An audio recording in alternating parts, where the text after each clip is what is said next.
TV4 news కి స్వాగతం. ముందుగా ముఖ్యాంశాలు. గుడివాడ ఆర్టీసీ బస్టాండ్ను అభివృద్ధి చేయాలని అసెంబ్లీలో కోరిన ఎమ్మెల్యే రాము. రాబోయే 2 ఏళ్లలో బస్టాండ్ను ఆధునీకరిస్తామని హామీ ఇచ్చిన రవాణా శాఖ మంత్రి మండిపల్లి రాంప్రసాద్ రెడ్డి.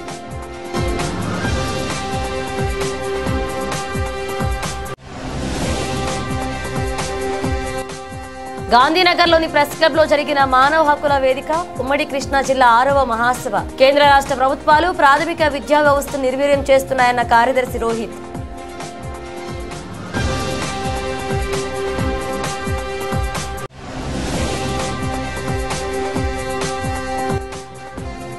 శాసన మండలిలో మహిళల అత్యాచారాలపై వాడివేడి చర్చ. ప్రశ్నోత్తరాల సమయంలో సభ్యుల మధ్య నెలకొన్న వాగ్వాదం.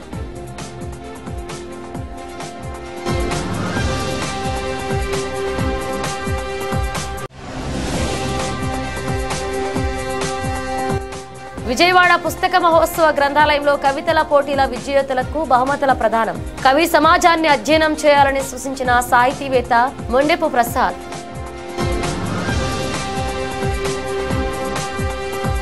నైజీరియాలో తన తొలి పర్యటన ముగించుకుని ప్రధాని నరేంద్ర మోదీ G20 సదస్సులో పాల్గొనేందుకు సోమవారం బ్రెజిల్ చేరుకున్నారు. ఇక్కడికి చేరుకున్న తర్వాత G20 శిఖరాగ్ర సమావేశంలో పాల్గొనేందుకు బ్రెజిల్లోని రియో డి జెనీరోలో దిగినట్లుగా ప్రధాని మోదీ సోషల్ మీడియా ప్లాట్ఫామ్ Xలో వేదికలో పాల్గొన్నారు. ఈ క్రమంలో సమిట్లో చర్చలు, వివిధ ప్రపంచ నేతల చర్యల కోసం ఎదురు చూస్తున్నట్లుగా చెప్పారు. బ్రెజిల్లో జరిగే 19వ G20 సదస్సులో ట్రోకా సభ్యునిగా ప్రధాని మోదీ పాల్గొంటారు. బ్రెజిల్, దక్షిణాఫ్రికాతో పాటు భారతదేశం G20 ట్రోకాలో భాగం. ఈ రోజు రేపు జరగనున్న శిఖరాగ్ర సమావేశానికి హాజరయ్యే నాయకులతో ప్రధాని మోదీతో పాటు చైనా అధ్యక్షుడు జిన్పింగ్, US అధ్యక్షుడు జో బైడెన్ కూడా ఉన్నారు. చివరి దశలో ప్రధాని మోదీ నవంబర్ 19 నుంచి 21 వరకు అధ్యక్షుడు మహమ్మద్ ఇర్ఫాన్ అలీ ఆహ్వానం మేరకు గయానాలో పర్యటించనున్నారు. 50 ఏళ్ల తర్వాత భారత ప్రధాని గయానాలో పర్యటించడం ఇదే తొలిసారి. संबंधों को मजबूत करने में आपकी निजी प्रतिबद्धता, इसके लिए मैं आपका अभिनंदन करता हूं। मुझे खुशी है कि पिछले वर्ष भारत की अध्यक्षता में नाइजीरिया की पहली बार G20 समिट में गेस्ट कंट्री के रूप में जुड़ा और ये सौभाग्य हमको मिला और हमने मिलकर अफ्रीकन यूनियन को G20 की स्थायी सदस्यता दी। ये मेरे हिसाब से बड़ा ऐतिहासिक काम हुआ है। यह भी खुशी है कि नाइजीरिया को ब्रिक्स में पार्टनर कंट्री का दर्जा दिया गया है। मैं भारत की तरफ से इस महत्वपूर्ण उपलब्धि के लिए भी नाइजीरिया को बहुत बहुत बधाई देता हूँ। यह आपके नेतृत्व में नाइजीरिया की विश्व पटल पर अहम भूमिका का परिचायक है। एक्सेलेंसी, नाइजीरिया के साथ अपनी स्ट्रेटेजिक पार्टनरशिप को हम उच्च प्राथमिकता देते हैं। रक्षा, ऊर्जा, आर्थिक विषय, टेक्नोलॉजी, हेल्थ, एजुकेशन, कल्चर जैसे कई क्षेत्र ऐसे हैं में हमारा सहयोग मजबूत है और अनेक नई संभावनाएं भी हमारे इस संबंधों में जुड़ी हुई है। जैसे अभी हमने चर्चा की, आतंकवाद, अलगाववाद, पायरेसी या ड्रग तस्करी जैसी चुनौतियों से निपटने के लिए हम मिलकर काम करते रहे हैं और मजबूती से हम आगे भी करते रहेंगे. ఆంధ్రప్రదేశ్ అసెంబ్లీ సమావేశాలు సోమవారం ఉదయం 9 గంటలకు ప్రారంభమయ్యాయి. ప్రశ్నోత్తరాల సమయం కొనసాగుతుంది. ఎమ్మెల్యే బత్తుల బలరామకృష్ణ మాట్లాడుతూ అసైన్ భూములు పేదల నుండి దోచేయడానికి ఎంతో ప్రయత్నం చేశారని, అసైన్ భూములు 5 నుంచి 10 లక్షలకు తీసుకుని 40-45 లక్షలకు అమ్ముకున్నారన్నారు. పేదలు ఇవ్వరని ఎదురు తిరిగితే వారి భూములను రెడ్ మార్క్ లో పెట్టేశారని ఆరోపించారు. మంత్రి అనగానే సత్యప్రసాద్ మాట్లాడుతూ నిరుపయోగంగా ఉన్న భూములను పేదలకు అసైన్ చేసిందని, గత ప్రభుత్వం ఎన్నికలకు 6 నెలల ముందు నిషిద్ధ 22A నుండి 9 లక్షలకు పైచిలకు తొలగించాలని చూశారన్నారు. 1977 చట్టానికి సవరణ చేసి ఇప్పుడు చట్టాన్ని తెచ్చారని 20 ఏళ్లు పూర్తయిన అసైన్ భూములకు 10 ఏళ్లు ఇంటి స్థలాలకు యాజమాన్య హక్కులు కల్పించారన్నారు. ఈ విషయం ముందుగానే తెలుసుకున్న వైఎస్ఆర్సీపీ రాబందులు అక్కడికి వెళ్లి వారి వద్ద నుండి లాక్కున్నారని ఆరోపించారు. వారు ఇన్సైడ్ ట్రేడింగ్ కి పాల్పడినట్లుగా తెలుస్తుందన్నారు. దీనిలో 25,000 రిజిస్ట్రేషన్లు జరిగితే దానిలో 8,000 రిజిస్ట్రేషన్లు అక్రమంగా చెప్పినట్లుగా సమాచారం అన్నారు. ఇక 9 లక్షల పైచిలకు అసైన్ భూముల్లో 40% ఇలా అక్రమంగా జరిగినట్లుగా తెలుస్తుందన్నారు. అసైన్ దారులను బెదిరించి లాక్కోవడంతో పాటు కొర్రీలు లేకుండా రిజిస్ట్రేషన్ల శాఖ నుండి ఆదేశాలు ఇప్పించుకున్నారని ఆరోపించారు. రీసర్వే పూర్తయిన గ్రామాల్లో గ్రామ సభలు పెట్టి అభ్యంతరాలపై చర్చిస్తున్నామన్నారు. దోచుకున్న భూముల విషయంలో కఠినంగా వ్యవహరిస్తామని స్పష్టం చేశారు. తప్పు చేస్తున్న అధికారులకు కూడా ఈ వ్యవహారంలో పనిష్మెంట్ ఉంటుందని మంత్రి అనగానే హెచ్చరించారు. ల్యాండ్ డిస్ప్యూట్స్ లేని చోటంతా కూడా కంప్లీట్ చేయడం జరిగింది అధ్యక్ష. అలాగే ఏపీఎస్ఆర్టీసీ బస్సు కూడా ప్రొవైడ్ చేయడం జరిగింది. అక్కడ ఇండస్ట్రియల్ పార్క్ కి ఎంప్లాయీస్ వచ్చేదానికి ఒక ఎక్స్టర్నల్ వాటర్ సప్లై అంటే నీళ్ళు వచ్చేది ఒకటి ఒక 20 కిలోమీటర్స్ ఇంకా కంప్లీట్ చేయలేదు ఫేజ్ 1లో. అంటే ఆ వాటర్ ఒకటి లైన్ పెండింగ్ ఉంది, అది కూడా తొందరలో కంప్లీట్ చేస్తాం అధ్యక్ష. అలాగే ముఖ్యంగా చెప్పాలంటే మన ఎన్డీఏ గవర్నమెంట్ వచ్చిన తర్వాత ముఖ్యమంత్రి గారు 349 ప్లాట్స్కి ఏదైతే కమిట్మెంట్ ఇచ్చారో 2014 నుంచి 19కి అది 16.5 లక్షకే చేయడం జరిగింది అధ్యక్ష. దాదాపు ప్రీవియస్ గవర్నమెంట్లో 90 lakhs వరకు చేశారు అధ్యక్ష పర్ ఎకర్. అది మనం కమిట్మెంట్ ఇచ్చాము సారు. అప్పుడు పిలుపు మేరకు హైదరాబాద్ నుంచి ఎన్నో ఇండస్ట్రీస్ ఇక్కడ రావాలనుకున్నారు. వాళ్ళకి కమిట్మెంట్ ఇచ్చిన రేటు 16.5 lakhsని అది రివైజ్ చేసి మరీ ఇప్పుడు జీవో ఇవ్వడం జరిగింది అధ్యక్ష. అది ఫేజ్ 3లో డెవలప్ చేస్తాము. అది వాళ్ళకి వితిన్ 6 months లో. గుడివాడ ప్రజల ప్రధాన సమస్యలో ఒకటైన ఆర్టీసీ బస్టాండ్ అభివృద్ధి చేయాలని అసెంబ్లీలో గుడివాడ ఎమ్మెల్యే వెనిగండ్ల రాము కోరారు. గుడివాడ ఆర్టీసీ బస్టాండ్ దుస్థితిని ఛాయాచిత్రాల రూపంలో అసెంబ్లీలో ఎమ్మెల్యే రాము ప్రదర్శించారు. గుడివాడ ఆర్టీసీ బస్టాండ్ ఫోటోలను రవాణా శాఖ మంత్రికి ఇవ్వాలని స్పీకర్ చింతకాయల అయ్యన్న పాత్రుడు సూచించారు. రాబోయే 2 ఏళ్లలో బస్టాండ్ను ఆధునీకరిస్తామని రవాణా శాఖ మంత్రి మండిపల్లి రాంప్రసాద్ రెడ్డి హామీ ఇచ్చారు. తప్పకుండా ఇది ఇంతకు ముందు పాత గవర్నమెంట్లో బస్టాండ్కి మరి డిపో రెండింటికి శాంక్షన్ ఇచ్చామని చెప్పేసి పేపర్ మీద చెప్పడం జరిగింది అధ్యక్ష. ముందుగా ప్రజలు అత్యంత బాధపడే బస్టాండ్ వదిలేసి వెనక డబ్బులు ఎక్కువ మిగిలితాయని చెప్పేసి 9 కోట్ల వ్యయంతో 3 ఎకరాలు జస్ట్ ల్యాండ్ ఫిల్లింగ్ చేసి ఒక డిపో కట్టేసి ముందు కట్టేసి డబ్బులు దండుకున్న పరిస్థితి అధ్యక్ష. గుడివాడలో బస్టాండ్ అవసరమైన ప్రజలకు అవసరమైన బస్టాండ్ మాత్రం అలాగే మిగిలిపోయింది అధ్యక్ష. దాని గురించి పట్టించుకున్న నాదులు లేరు. అప్పటి నుంచి ఏ రోజు అంటే రోజు చూస్తూనే ఉంటాం. ఇది మాత్రం మీరు దయచేసి అధ్యక్ష చాలా ఇంపార్టెంట్ అధ్యక్ష, ప్లీజ్. మాకు చాలా కష్టాలు ఉన్నాం. ఈ బస్టాండ్ అనేది ఇమీడియట్ గా కట్టవలసిందిగా కోరుతా ఉన్నాను అధ్యక్ష. దానికి 2 acres ల్యాండ్ ఉంది అధ్యక్ష. కేంద్ర రాష్ట్ర ప్రభుత్వాలు ప్రాథమిక విద్యా వ్యవస్థను నిర్వీర్యం చేస్తున్నాయని మానవ హక్కుల వేదిక కార్యదర్శి రోహిత్ తెలిపారు. ప్రాథమిక విద్యా బలోపేతానికి ఉపాధ్యాయులను మరింతగా నియమించాలని ఆయన సూచించారు. గాంధీనగర్లోని ప్రెస్ క్లబ్లో మానవ హక్కుల వేదిక ఉమ్మడి కృష్ణా జిల్లా 6వ మహాసభ జరిగింది. సభలో పలువురు భక్తులు పాల్గొని ప్రాథమిక విద్యా వ్యవస్థపై వారి అభిప్రాయాలను సూచనలు తెలియజేశారు. అనంతరం మానవ హక్కుల వేదిక కార్యదర్శి రోహిత్ మాట్లాడుతూ ప్రాథమిక విద్యా వ్యవస్థను కేంద్ర రాష్ట్ర ప్రభుత్వాలు పట్టించుకోవడం లేదన్నారు. ప్రభుత్వ నిర్లక్ష్యం కారణంగా ప్రైవేట్ పాఠశాలల యాజమాన్యాల చేతికి ప్రాథమిక విద్యా వ్యవస్థ వెళ్లిపోయిందన్నారు. ప్రభుత్వాలు ఇప్పటికైనా స్పందించి ప్రాథమిక పాఠశాల అభివృద్ధికి చర్యలు తీసుకోవడంతో పాటు ఉపాధ్యాయుల నియామకాలు చేపట్టాలని సూచించారు.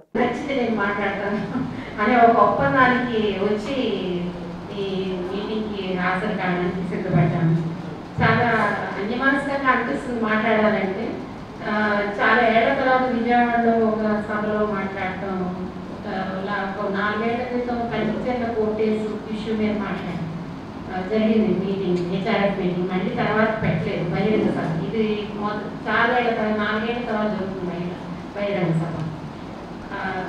ఇక్కడికి వచ్చిన వాళ్ళలో అందరూ తెలిసిన వాళ్ళు, ఒకరికొకరు తీస్తే పరిచయం లేకపోవచ్చు కానీ మా అందరికీ ఒకరికొకరు తెలుసు. ఇప్పుడు కూర్చున్న కొంతమంది యువకులు హైదరాబాద్ నుంచి ఇతర ప్రాంతాల నుంచి వచ్చిన హెచ్ఆర్ఎఫ్ యువ కార్యకర్తలు ఉన్నారు.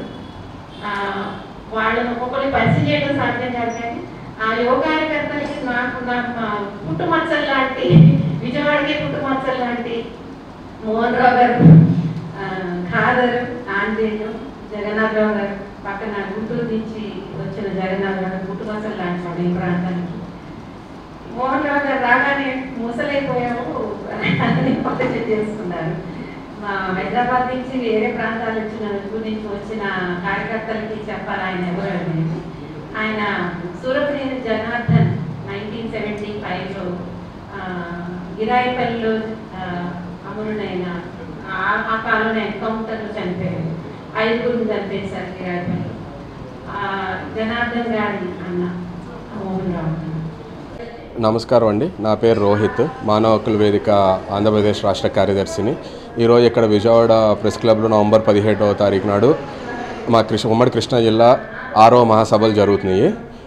దీనికి ఏంటంటే ముఖ్యంగా 2 వక్తల్ని పిలిచాం. దానికి సుధగారు మా మానవ హక్కుల వేదిక రాష్ట్ర కమిటీ సభ్యులు, అలాగే విశాఖపట్నంలో ఉన్న దామోదరం సంజీవయ్య జాతీయ న్యాయ విశ్వవిద్యాలయంలో అధ్యాపకులు కూడా, అలాగే 2వ వక్తగా శ్రావ్య గారిని పిలిచాము. ఆవిడ మానవ హక్కుల వేదిక సభ్యులు, అలాగే విద్యారంగ నిపుణులు.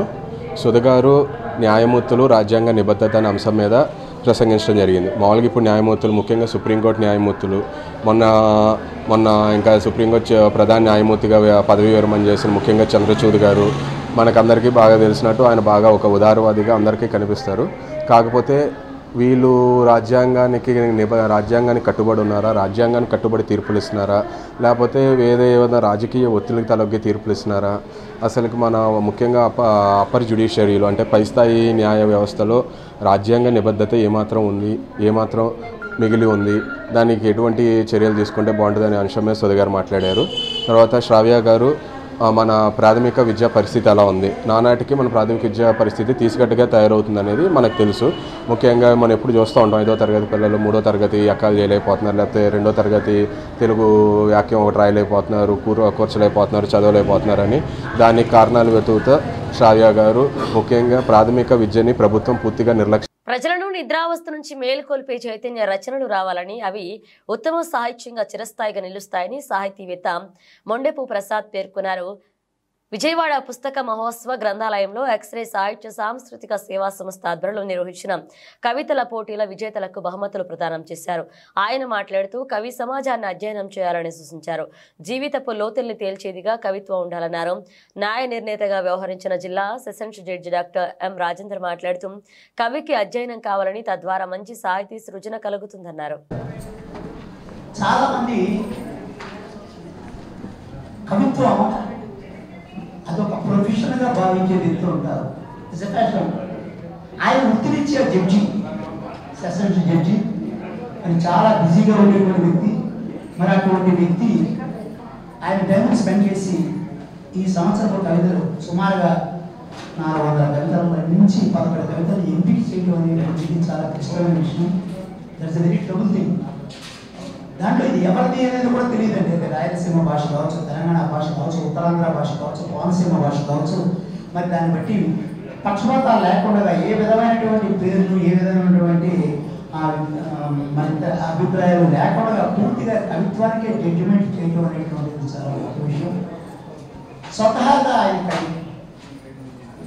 ఎక్స్రే ప్రారంభం రోజుల్లో ఆయన కవితలు ఎక్స్రేలు వచ్చేమో, ఎక్స్రేలో వచ్చాయి. ఆయన నేను కూడా చాలా పత్రికల్లో 70లో 70s 80sలో చాలా కవితలు అనేక పత్రికల్లో ప్రచురితమైనటువంటి విషయాలు సంఘటనలు ఉన్నాయి. మరి ఎప్పటి నుంచో నా కోరిక న్యాయ నిర్ణేతగా జింబో గారిని ఏమంటే వెనకాల మాట్లాడుతున్నారు సార్. అభినందనలు, నమస్కారం. 43 సంవత్సరాలుగా ఎక్స్రే ఇస్తున్నటువంటి అవార్డులు ఇస్తున్నారంటే ఒక రకంగా ఆశ్చర్యం. ఇంత ఓపిక, నా పుస్తకాలు నేను వేసుకోవడానికి, నా పుస్తకాలు నేను సరిదిద్దుకోవడానికి నాకు సమయం చిక్కడం లేదు.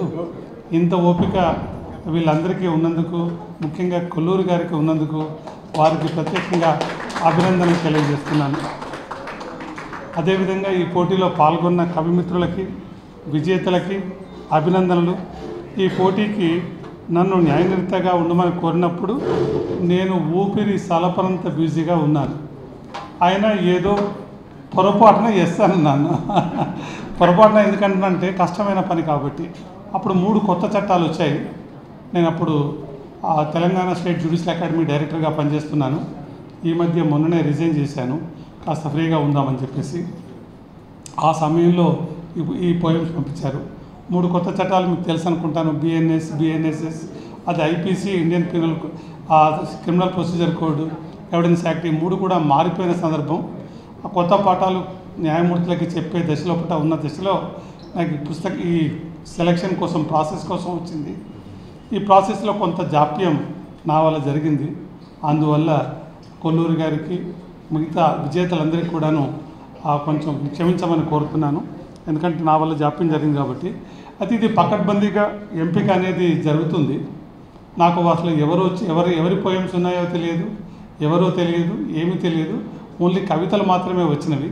ఆ వచ్చినటువంటి కవితలని ఎన్నిక చేసి నా దృష్టిలో పట్ట అత్యుత్తమంగా. సృష్టిలో జగన్మాతను మించిన శక్తి రూపం మరొకటి లేదని, ఆ తల్లిని మించిన దయాస్వరూపిణి మరొకరు లేరు అని ప్రముఖ ప్రవచనకర్త, పద్మశ్రీ పురస్కార గ్రహీత డాక్టర్ గరికపాటి నరసింహారావు అన్నారు. శ్రీ దుర్గామల్లేశ్వర స్వామివార్ల దేవస్థానం, Indrakeeladri SKPVV Hindu high school committee సంయుక్త నిర్వహణలో కొత్తపేటలో కేబిఎన్ కళాశాలలో జరుగుతున్న శ్రీ కనకదుర్గ నందలహారి ప్రవచన కార్యక్రమాలు ఆదివారం సుసంపన్నంగా ముగిశాయి. గరికపాటి మాట్లాడుతూ, సృష్టిలో సమస్త ప్రాణులను జగన్మాత తల్లి రూపంలో కాపాడుతుందని, పరమ భాగవతాలకు ఇబ్బందులు కలిగినప్పుడు ఆమె అనేక రూపాల్లో వచ్చి రక్షించిందన్నారు. మంత్రశక్తి పూర్తిగా వైజ్ఞానికమైనదని చెబుతూ మంత్ర తంత్ర యంత్రాలలో ఉన్న రహస్యాలను వివరించారు. విశాలాక్షి, కామాక్షి, కనకదుర్గ ఇలా ఎన్ని పేర్లలో అవతారాలు దాల్చినా అవన్నీ లోకరక్షణ కోసమే అంటూ అనేక ఉదాహరణలతో వివరించారు. పురుషుడు ఎంత గొప్పవాడైనా భార్య లేనిదే పుణ్యం సంపాదించుకోలేదని, దాంపత్య జీవితంలో భార్యాభర్తల శరీరాలు వేరే కానీ మనసులు ఒక్కటై ఉంటాయని చెప్పారు. తల్లి బిడ్డ నుంచి ఏమి ఆశించకుండా ఎలా ప్రేమను పంచుతుందో, శక్తి స్వరూపిణి అయిన అమ్మవారు కూడా భక్తులైన తన పిల్లలను ప్రేమిస్తుందని, అమ్మవారు మాతృమూర్తికి సమానమని చెప్పారు. జగన్మాతను ఆరాధించిన ఆదిశంకరాచార్యులు, భక్తపోతన, కాళిదాసు వంటి వారు రాసిన పద్యాలను, వాటి అర్థాలను వివరించారు. Indrakeeladri EO KS Ramarao, KBN college secretary doctor T Srinivas, Hindu high school committee president T Seshaiah, Golla Baba, Vijay Kumar గరికపాటిని ఘనంగా సత్కరించారు.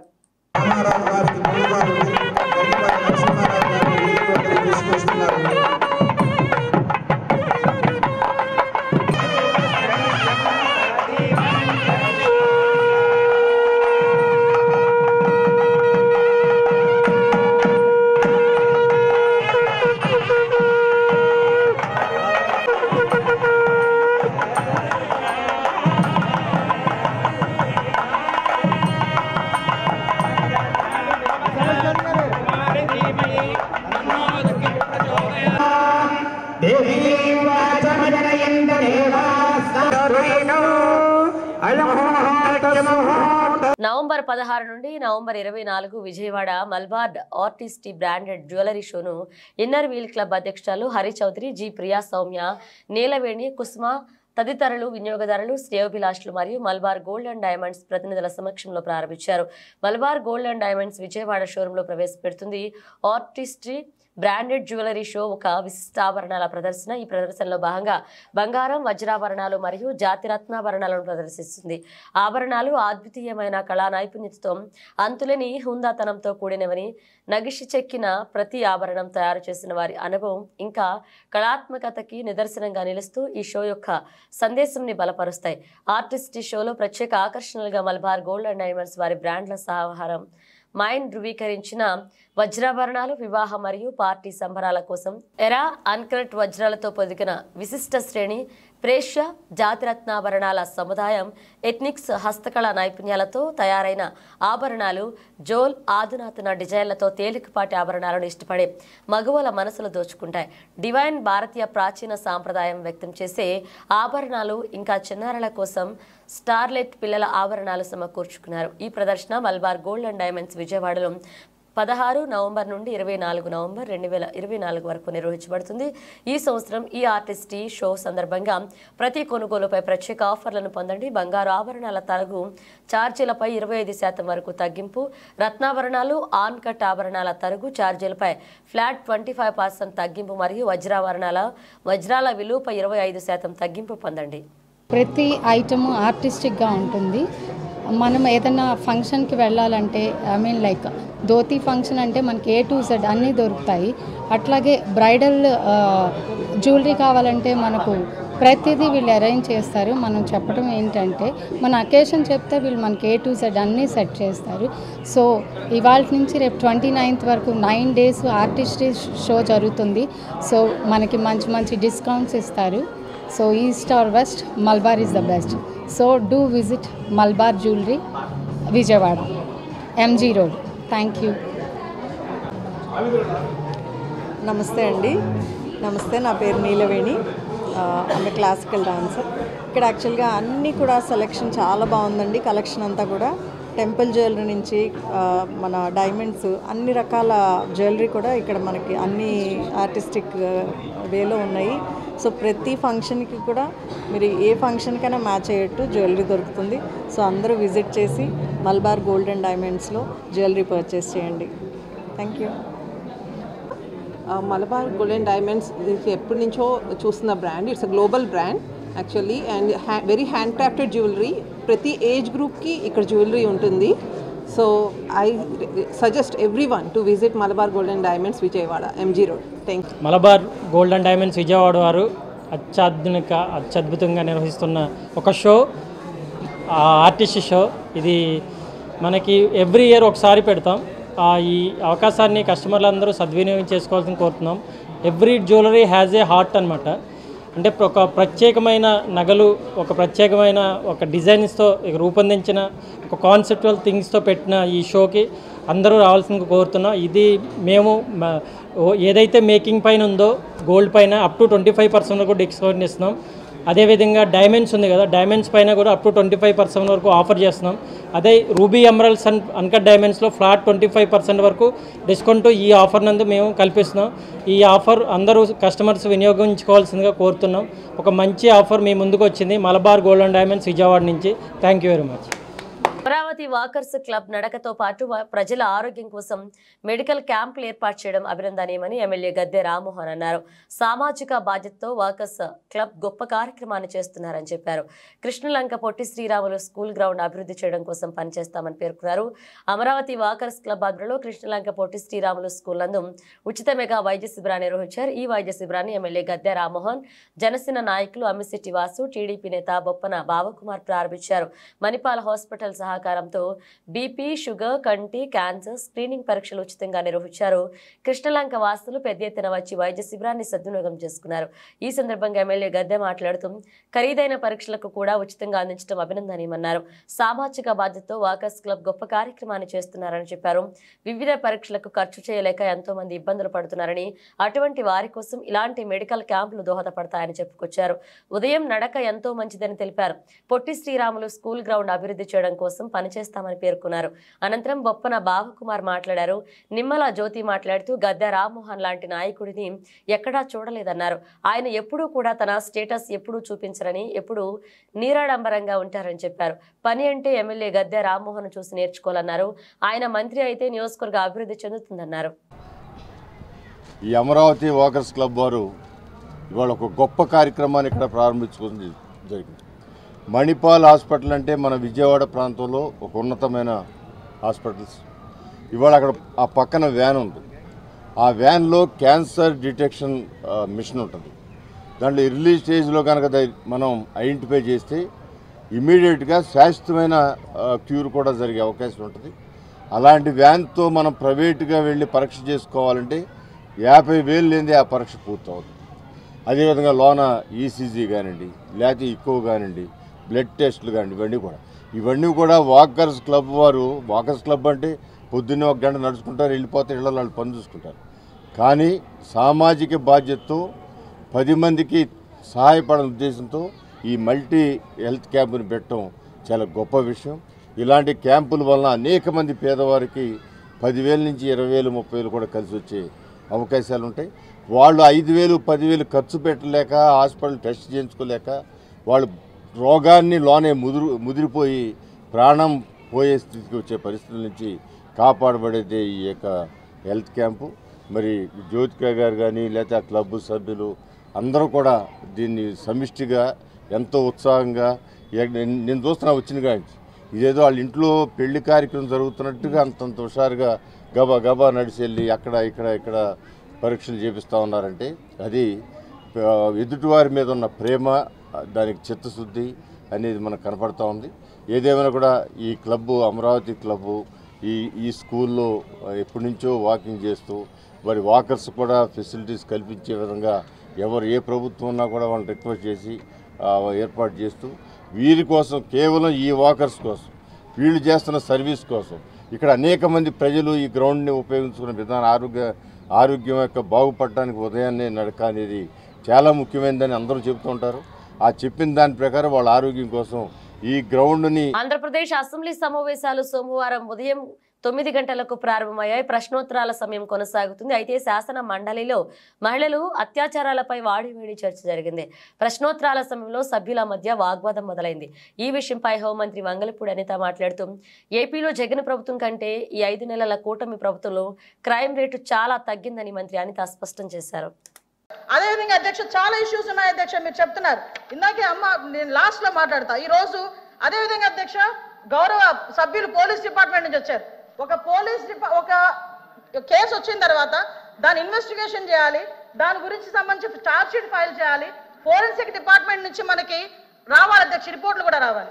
అమరావతిలో ఫోరెన్సిక్ డిపార్ట్మెంట్ సంబంధించి ఒక ల్యాబొరేటరీ కట్టడానికి సెంట్రల్ గవర్నమెంట్ దగ్గర 200 కోట్ల రూపాయలు శాంక్షన్ చేస్తే కేవలం అమరావతిలో ఉన్నది ఆ ఒక్క ల్యాబొరేటరీ అనే ఉద్దేశంతో ఈ రోజుకి కన్స్ట్రక్షన్ మధ్యలో ఆపేసి 5 సంవత్సరాల ఫోరెన్సిక్ ల్యాబొరేటరీని కూడా ఒక్క స్టెప్ ముందుకేయకుండా చేసిన మీరు ఈ రోజు ఫోరెన్సిక్ ల్యాబొరేటరీ గురించి మాట్లాడుతుంటే బాధ అనిపిస్తుంది అధ్యక్ష. 5 సంవత్సరాలు వేస్ట్ అయింది. ఈ రోజు 5 సంవత్సరాల్లో ఫోరెన్సిక్ ల్యాబొరేటరీ కనుక జరిగుంటే, నిర్మాణం జరిగుండి ఈ రోజుకి కూడా లైవ్ లో ఉండుంటే ఇలాంటి సంఘటనలు జరిగిన వెంటనే శిక్ష పడేదానికి 4 సంవత్సరాలు 5 సంవత్సరాలు అవసరం లేదు అధ్యక్ష. 4-5 నెలల్లో శిక్ష పడి నేరస్తున్న వాళ్ళు ఈ రోజు జైలు శిక్ష అనుభవించే పరిస్థితి. మంగళగిరి జనసేన పార్టీ కార్యాలయం దగ్గర విజయవాడ హైవే పైన అఘోరి బైఠాయించింది. డిప్యూటీ సీఎం పవన్ కళ్యాణ్ ని కలవాలి అంటూ హంగామా చేసింది. పవన్ కళ్యాణ్ ని కలిసిన తర్వాతే వెళ్తాను అంటూ హైవే పైన బైఠాయింపుతో కిలోమీటర్ల మేర ట్రాఫిక్ స్తంభించింది. పూర్తి సమాచారం తెలియాల్సి ఉంది.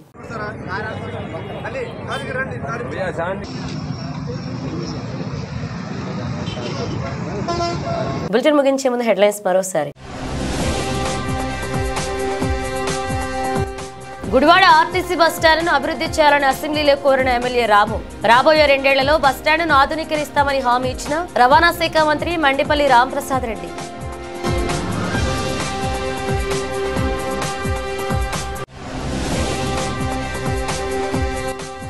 గాంధీనగర్లోని ప్రెస్ క్లబ్ లో జరిగిన మానవ హక్కుల వేదిక ఉమ్మడి కృష్ణా జిల్లా 6వ మహాసభ. కేంద్ర రాష్ట్ర ప్రభుత్వాలు ప్రాథమిక విద్యా వ్యవస్థను నిర్వీర్యం చేస్తున్నాయన్న కార్యదర్శి రోహిత్.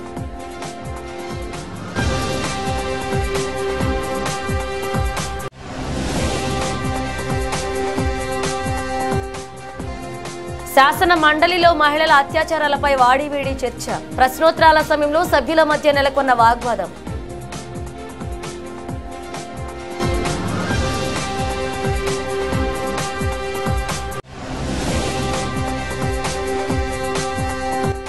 విజయవాడ పుస్తక మహోత్సవ గ్రంథాలయంలో కవితల పోటీల విజేతలకు బహుమతుల ప్రదానం. కవి సమాజాన్ని అధ్యయనం చేయాలని సూచించిన సాహితీవేత్త మొండెపు ప్రసాద్.